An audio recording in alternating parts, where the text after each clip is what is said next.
It's In Demand Uncut with Sons and Daughters. Hey!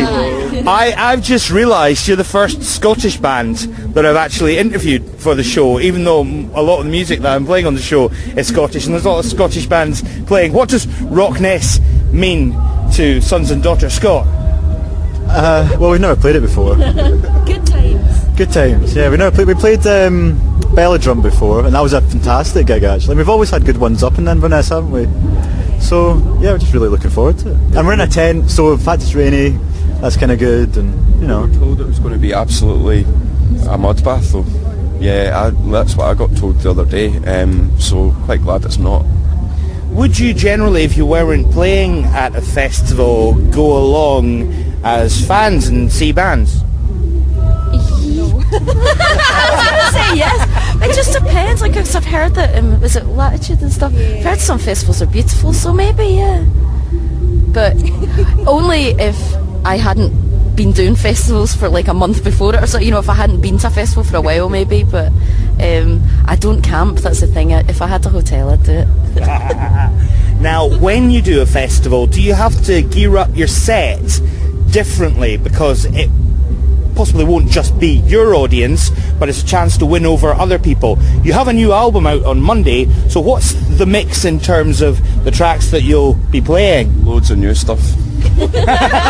See, that's not what people normally do. I mean, like Paolo Nutini's headlining on Sunday night. He's about to record a new album, but I would imagine something like that'll be a greatest hit set. But you're going to be pumping out new songs. We still play the hits, but I was going to say we don't have any greatest hits.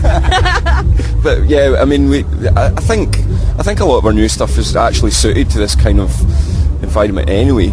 Really, because you know it's still Sons and Daughters, and we essentially make music for folk to kind of enjoy and dance to, you know, and you know it's no different now, so why not play some?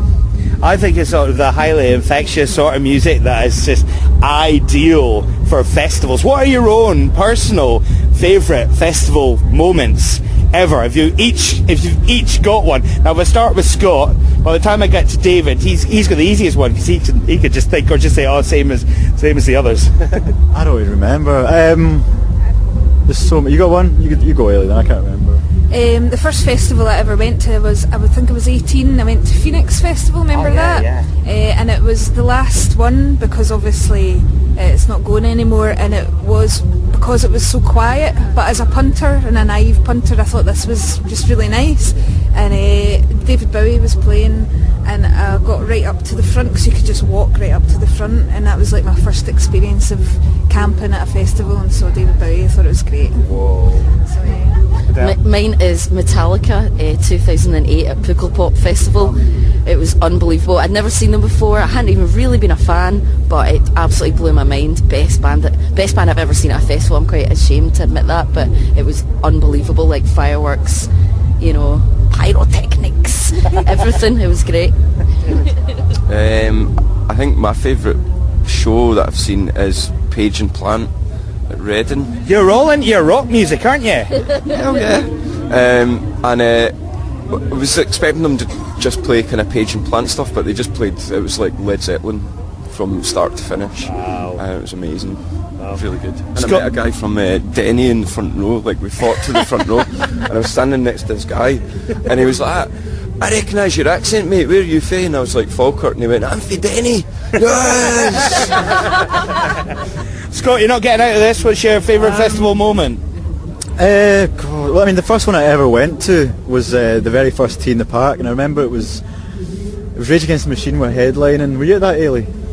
No. I couldn't afford a ticket, but my old school was right next to it, and I went down and hung about the gates. I thought you said there was going to be a school trip to see Rage Against the Machine. I mean, I would have went to that totally if it was school was paying for it. But I must have been about 14 or 15 or something like that, and there was just really tall, what seemed about 7 foot tall guys, all with their tops off, soaking with sweat, with dreadlocks. So I'm basically at about the height of the small of their back, getting blasted with these dreadlocks, and they're all jumping, so I'm having to jump so I don't die. And it's like about 10 minutes into it, I was totally out of any kind of energy, so just like a little rag doll getting blasted about in this massive crowd, like, to Rage Against the Machine. So best simultaneously most scary, fearing for my life kind of festival. Yeah.